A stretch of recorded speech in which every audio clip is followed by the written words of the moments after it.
அமெரிக்க இரட்டை கோபுர தாக்குதல், பிரெக்சிட் போன்ற விடயங்களை கணித்த பாபா வங்கா உலகம் இந்த ஆண்டில் மிகப்பெரிய மருத்துவ மற்றும் தொழில்நுட்ப கண்டுபிடிப்புகளை செய்யும் என கணித்திருந்தார். பாபா கூறியதைப் போலவே அறிவியலாளர்கள் சிலர் நுரையீரல் புற்றுநோய்க்கான தடுப்பு மருந்து ஒன்றை தயாரித்து வருவது குறித்த செய்தியொன்றும் வெளியாகியுள்ளது. ஆக்ஸ்போர்டு பல்கலைக்கழக நிறுவனம் மற்றும் லண்டன் பல்கலைக்கழக கல்லூரி ஆகியவற்றின் அறிவியலாளர்கள் சிலர் இணைந்து நுரையீரல் புற்றுநோய்க்கு எதிரான தடுப்பு மருந்தை கண்டுபிடிக்கும் முயற்சியில் தீவிரமாக இறங்கியுள்ளார்கள். இப்படி பாபா வங்காவின் கணிப்புகள் உண்மையாகிக் கொண்டே வருவதால் வியப்பில் ஆழ்ந்துள்ள பிரித்தானியர்கள் 2024ஆம் ஆண்டை குறித்து பாபா கணித்துள்ள சில விடயங்கள் உண்மையாகி வருவதால் அச்சத்திலும் ஆழ்ந்துள்ளார்கள். பிரித்தானியாவில் பொருளாதார வீழ்ச்சி குறித்து பாபா கணித்துள்ள ஒரு விடயம் பலித்துள்ளது.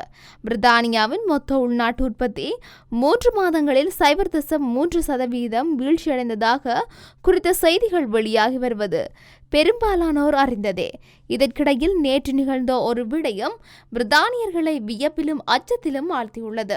ஆம், 2024ஆம் ஆண்டில் அச்சுறுத்தும் வானிலையும் இயற்கை பேரழிவுகளும் ஏற்படும் என கணித்துள்ளார் பாபா. நேற்று முன்தினமிரவு பயங்கரமாக இடியும் மின்னலுமாக மக்களை உறங்கவிடாமல் தடுக்க மீண்டும் இடிமின்னலுடன் மழை கொட்டி தீர்க்க இருப்பதாக வானிலை ஆராய்ச்சி மையம் எச்சரிக்க பாபா கணித்ததெல்லாம் அப்படியே நடக்கின்றது என வியப்பில் ஆழ்ந்துள்ளார்கள் அவர்கள்.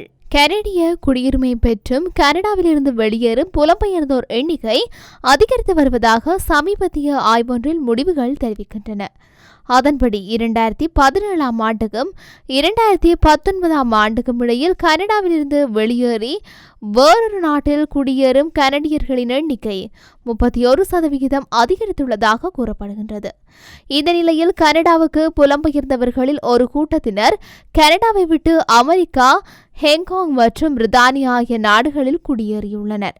கனடாவுடன் ஒன்றிணைந்து வாழும் அளவு பொருளாதார வசதி, அதாவது வருவாய், இது நம் நாடு என்னும் ஒரு எண்ணத்தை தரும் சூழல், இனவெறுப்பின்மை, வாழ வீடு, படித்த படிப்புக்கும் அனுபவத்திற்கும் ஏற்ற வேலை என்பதற்கு போன்ற விடயங்கள் கிடைக்கவில்லை என்பதாலேயே குடியுரிமை பெற்றும் புலம்பெயர்ந்தோர் வேறு நாடுகளுக்கு வெளியேறி வருவதாக தெரிவித்துள்ளது.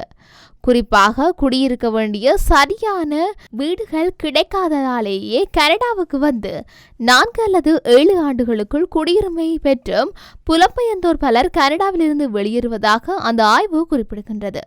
மேலும் அப்படி கனடாவிலிருந்து வெளியேறி வேறு நாடுகளில் வாழ்வோர் இவர்களுக்கு ஒரு புகார் உள்ளது. அதாவது, தாங்கள் வரி செலுத்திய மாகாண தேர்தல்களில் வாக்களிக்க அனுமதிக்கப்படவில்லை என்றும், மருத்துவ அமைப்பை பயன்படுத்திக் கொள்ள தாங்கள் அனுமதிக்கப்பட போவதில்லை என்றும் அவர்கள் குற்றம் முன்வைத்துள்ளனர். இஸ்ரேல் நாட்டுடனான உறவை முறித்துக் கொள்வதாக கொலம்பிய ஜனாதிபதி குஸ்டாவோ பெர்டோ அறிவித்துள்ளார்.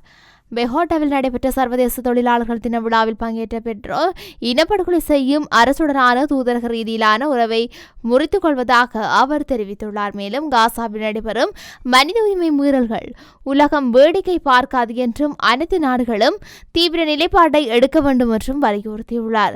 காசா மீதான போர் தொடங்கியதிலிருந்து இஸ்ரேல் கடுமையாக விமர்சித்து வரும் பெட்ரோ கடந்த அக்டோபர் மாதம் இஸ்ரேல் பாதுகாப்பு அமைச்சரை நாஜிர்களுடன் ஒப்பிட்டு கடுமையாக விமர்சித்தார். அதிலிருந்து இஸ்ரேல் கொலம்பியா இடையேயான உறவில் விரிசல் ஏற்பட்டிருந்த நிலையில் கொலம்பியாவுக்கான பாதுகாப்பு தளவாடங்கள் ஏற்றுமதி இஸ்ரேல் நிறுத்தியிருந்தது குறிப்பிடத்தக்கது.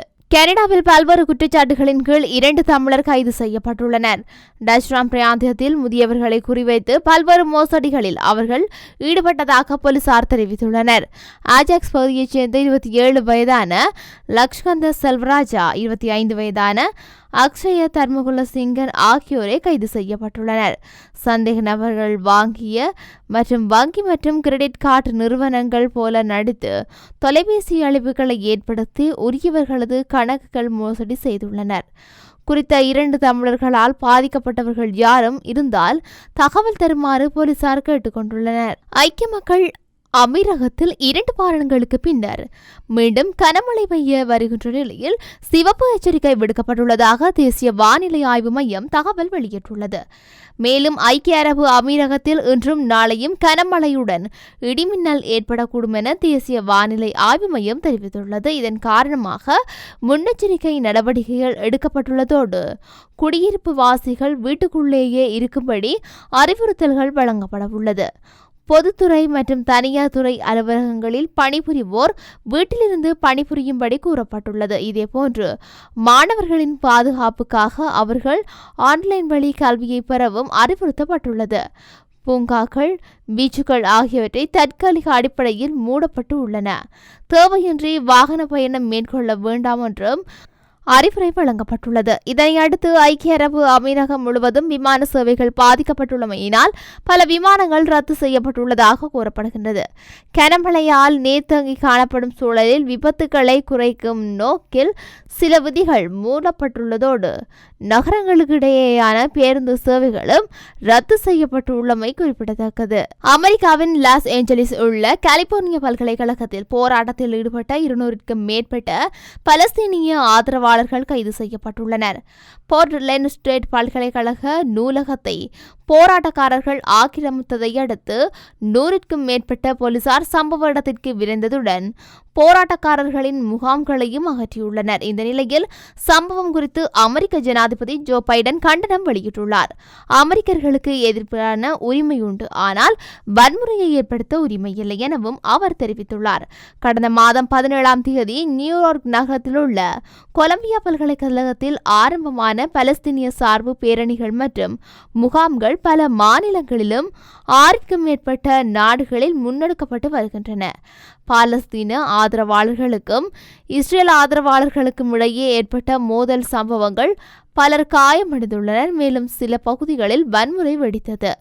கடந்த 15 நாட்களில் இவ்வாறு முன்னெடுக்கப்பட்ட போராட்டங்கள் காரணமாக அமெரிக்கா முழுவதும் 2000க்கும் மேற்பட்டோர் தடுத்து வைக்கப்பட்டுள்ளதாக சர்வதேச ஊடகங்கள் செய்தி வெளியிட்டுள்ளன. பிரான்சின் துறைமுக நகரான தியாப் கடற்கரை பகுதியில் படகு ஒன்றில் சிக்கி தவித்த புலம்பெயர்ந்தோர் கடலோர காவல்படையினரால் மீட்கப்பட்டுள்ளனர்.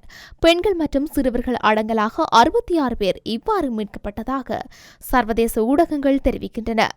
மீட்கப்பட்டவர்களின் பயண ஆவணங்கள் சரிபார்க்கப்பட்ட நிலையில் 3 கடத்தல்காரர்கள் என சந்தேகத்தின் அடிப்படையில் போலீசாரினால் கைது செய்யப்பட்டுள்ளனர். 2024ஆம் ஆண்டு முதல் காலாண்டில் வடக்கு பிரான்சில் இருந்து 5373 பேர் கால்வாயை கடந்து வெற்றிகரமாக நாட்டை வந்தடைந்ததாக பிரித்தானிய அதிகாரிகள் தெரிவித்துள்ளனர்.